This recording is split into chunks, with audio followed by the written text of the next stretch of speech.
R is for rape. Part 2. Holes are for filling. Way back when I was 21, I was a second-year undergraduate at a small university in Canada. And while this 4-year episode of my life is the source of all sorts of aha moments better placed in my Birth of a Feminist series, I'm going to kick off the current post with a single memory from those years, which has re-entered my conscious mind several times in the 31 years since. And it's the words I remember, the male language. Not anything else about that day has been retained, likely because it wasn't significant. Men make fun of women for having excellent memories for the shit they say, but only the controllers of language can laugh at a truth such as this. Language gives men freedom and loopholes, and builds the cages women live in. We remember what men say because so often the consequences of even casually said male language can have dire consequences for us. Remember that when men say they're joking, when they threaten us or use hate speech against us, they most certainly are not. Anyhow, to the memory. I had been enrolled in a course in behavioral neuroscience, which was key to my field of study and of keen interest to me. It was taught by the only tenured full professor in our department, an arrogant, insecure, and very petty man with a drinking problem and rumored to be drug addicted as well. I didn't know it at the time, but 2 years later he would do his best to destroy my young career, because I didn't give him the respect he believed he deserved as a man. Nevertheless, I was ignorant of my future at that time, and I found myself sitting in a lecture one early morning, ready to uncover the connections between our brains and what they allowed us to do. I'm not sure what the point of that day's lecture was supposed to be, and like I said, only one statement from its content was retained. But Professor Penis decided he was going to talk about sexual anatomy. I remember being wary, recalling memories of my child psychologist/sex therapist father's pop-up sexual anatomy book, aiding him in a discussion of the birds and the bees when I was about 14. And I was right to be on guard. After some reverential description of the penile landscape, we got to women, and the following was said. The vagina is an infinite space. The few seconds of silence following that nugget of male PhD wisdom seemed infinite. I'm not sure what was going on in the minds of the other young women in the classroom, let alone the males. I reflected on the ocean, outer space, and then porn.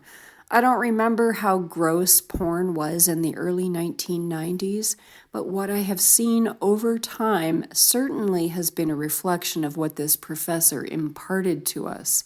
And I think a lot of men have some very strange beliefs about what vaginas are capable of enduring, what their purpose is, and most importantly, all males hold the idea that vaginas and the female body in general were designed for male use, consumption, abuse, ridicule, dismissal, and disposal.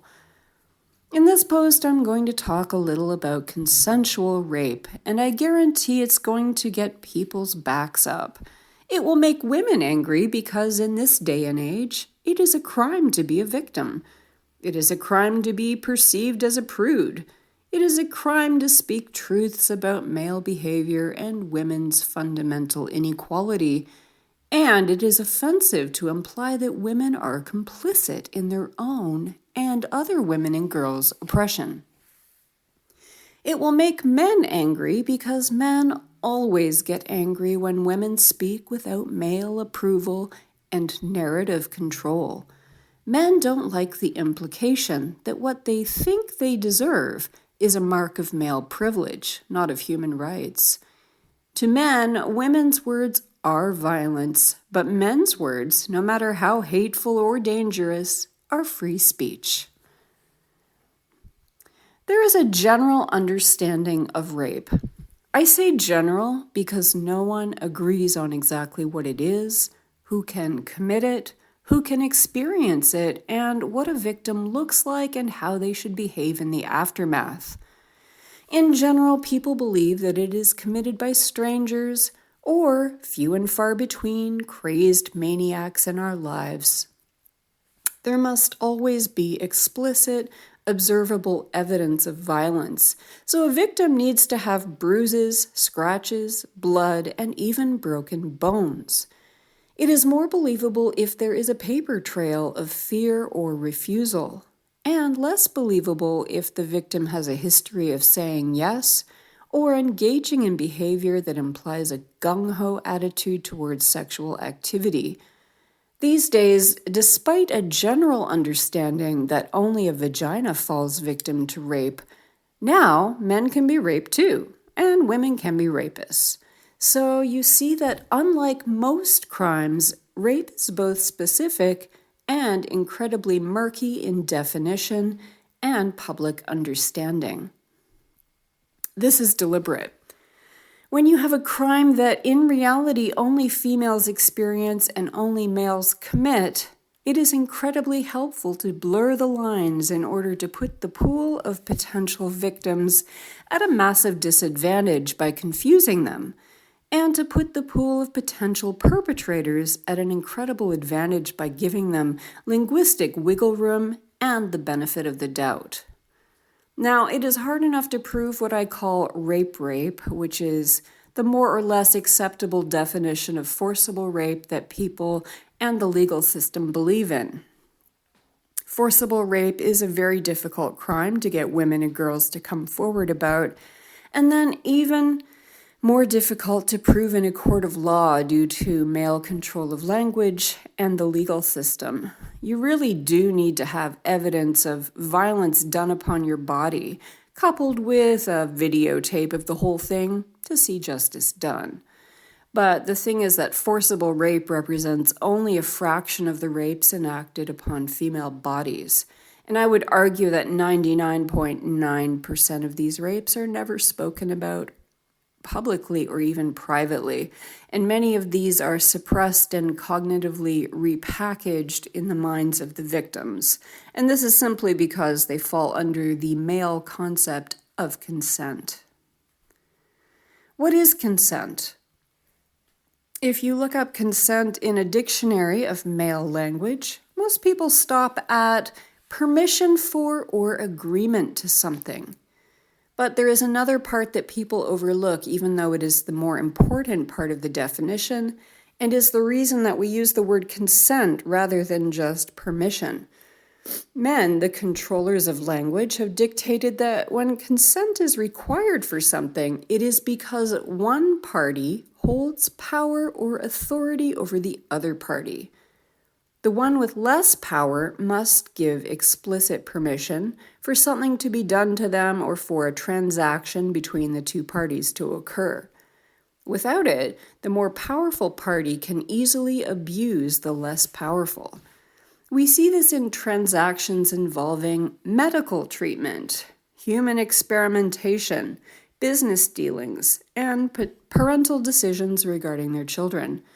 In all of these situations, one party has more power than the other, and the latter requires protection from the more powerful.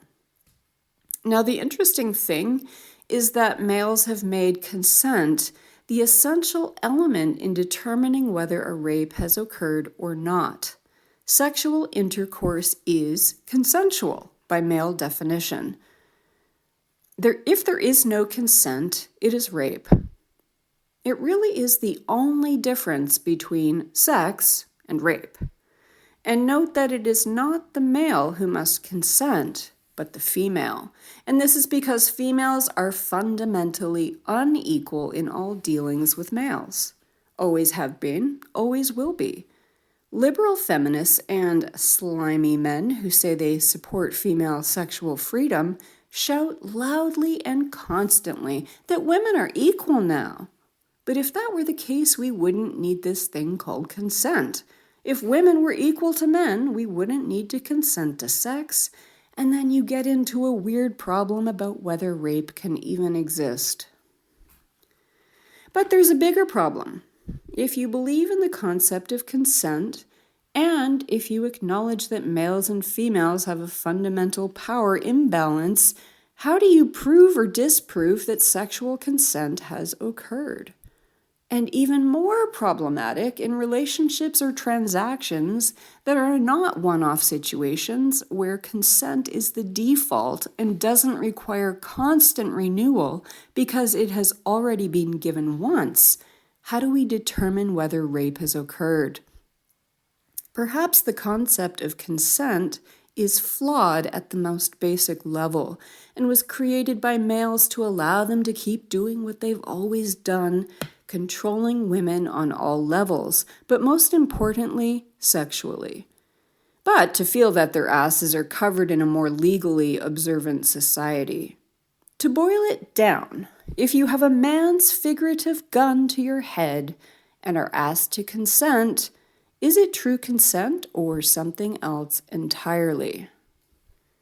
Myself, I consider all sexual intercourse to be a form of rape because I believe females to be kept forcibly unequal to males on all levels, but especially sexually. I also believe the concept of consent is flawed and serves to legally and morally protect males. True permission can only be freely given between equal parties. Women so often find themselves in desperate and difficult situations. And as we should all know, decisions made when desperate are never, ever things that we would do or even consider if we were truly free, and tend to override our common sense, experience, intelligence, and instinct for self-preservation. And so I believe most rape to be of the consensual sort and is something all females are groomed from birth to accept as the price that we must pay for so-called safety and protection, opportunities in life, love and attention, and economic support. And we're groomed to see this price as not rape, even if alarm bells are ringing and neon lights are flashing in our lizard brains. Let's look at a few situations where women give consent to their rapes, but almost never acknowledge that this is what is going on. The heterosexual contract. I wish all straight women would sign highly detailed prenuptial agreements before agreeing to marriage to men, and would renegotiate them each year as the relationship dynamics inevitably change.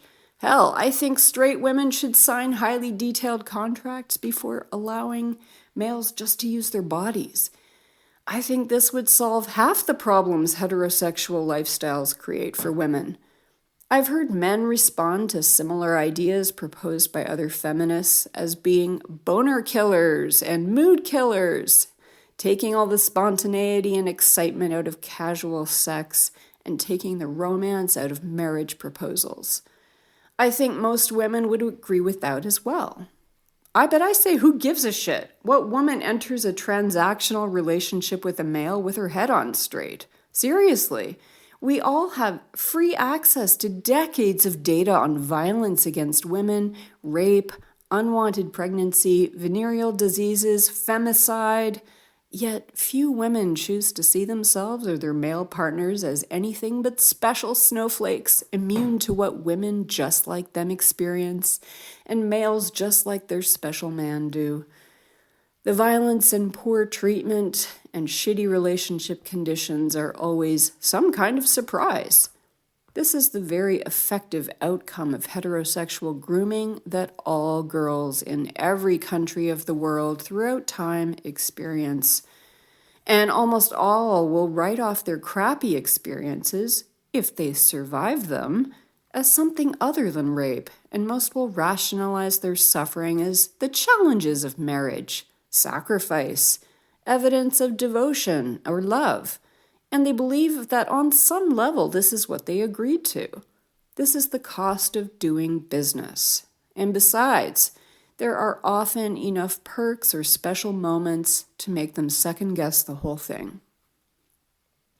The bottom line is that all straight women consent to relationship rape, and while this is because they've been primed for this kind of treatment from birth and are essentially brainwashed, as adults with working brains and access to information and evidence 24/7, they really should know better. This is not shaming or blaming, but a refusal to infantilize women. They get enough of this from men, and I won't do it too. How do straight men gain the consent to rape within relationships? Well, there are many tactics, many of them psychological in nature, but all women live with the threat of male violence and fear of what men can and often do, whether they acknowledge it consciously or not. And keep in mind that likely all men do this to women, and it won't really register to either the males or the females, as no one really talks about heterosexual dynamics honestly. Men sincerely believe that they are owed sex in relationships, and women believe that they have to put out. Heterosexuality isn't about love. It is transaction. So the three most common non-violent forms of rape that aren't considered to be rape include the following. Manipulative rape, which occurs when a man psychologically screws with a woman's head. He may reward her for consenting to sex with compliments or actual gifts. He may make subtle hints that he will cheat on her if she doesn't put out, or that his friend's wife or girlfriend really puts out and thus is better than she is. There may be all sorts of backhanded compliments or passive-aggressive comparisons with other women or relationships. He may make conditional statements such as, if you do this, then I will do that. There may also be manipulation when men try to inspire pity or sympathy in a woman by fabricating a sob story or exploiting a real tragedy in his life. There are many ways to keep women off balance and insecure, being exploited through emotion, and allowing sex to occur when it isn't actually wanted. This is rape. Coercive rape. It's a more threatening and direct approach to getting sex in a relationship. There are often demands for the woman to prove her love through putting out. There may be threats to leave the relationship or cut off economic support if sex isn't provided. There may be statements that the woman should be grateful that she only has to provide sex and at least the male doesn't hit her or cheat on her. This is rape. Nagging. It's kind of funny. Men complain all the time that women nag them to do basic things around the home, but I actually think men are bigger and more dangerous nags than women are. They nag women for sex, and some men are relentless, and perhaps a better word for it is blitzkrieg, a war tactic where the invader attacks with overwhelming and relentless force to ensure victory. In the case of sex, a male will ignore a woman's no and spend an intense period of time physically, verbally, and psychologically trying to convince her to give him what he wants.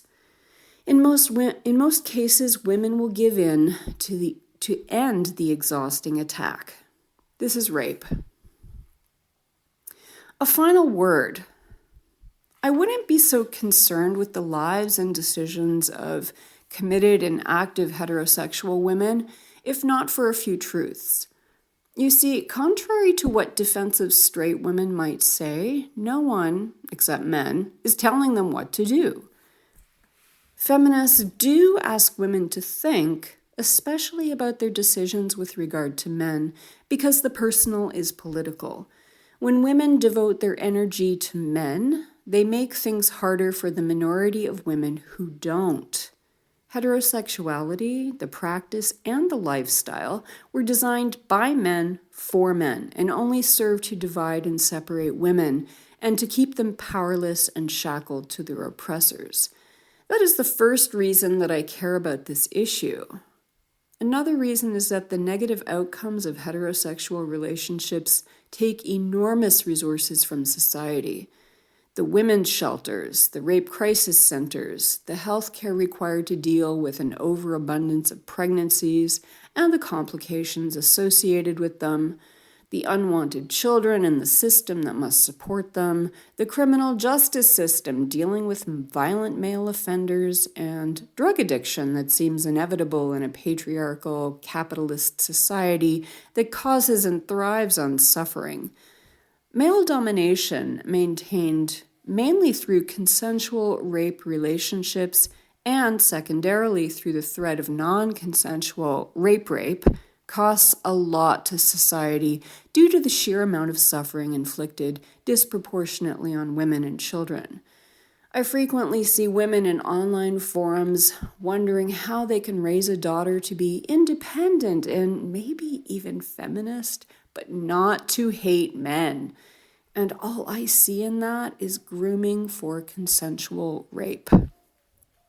But no matter the kind of rape, whether it be a form of consensual heterosexual intercourse or legally and socially acknowledged rape, it all comes down to pleasure and purpose. Literal male pleasure in using and controlling women's bodies, but also in serving our male-defined purpose. We have holes, and they must be filled by men. Not to be devoted to this purpose is a crime in men's and many women's eyes. Having a vagina, or what men generally consider to be a body part disconnected from a whole person, or very simply, a hole, or perhaps by the drunk and educated, an infinite space, is a catch-22. If you're not filling it, you're committing a crime against manity. But if you're filling it, especially in the wrong way, you're also guilty. There is no winning.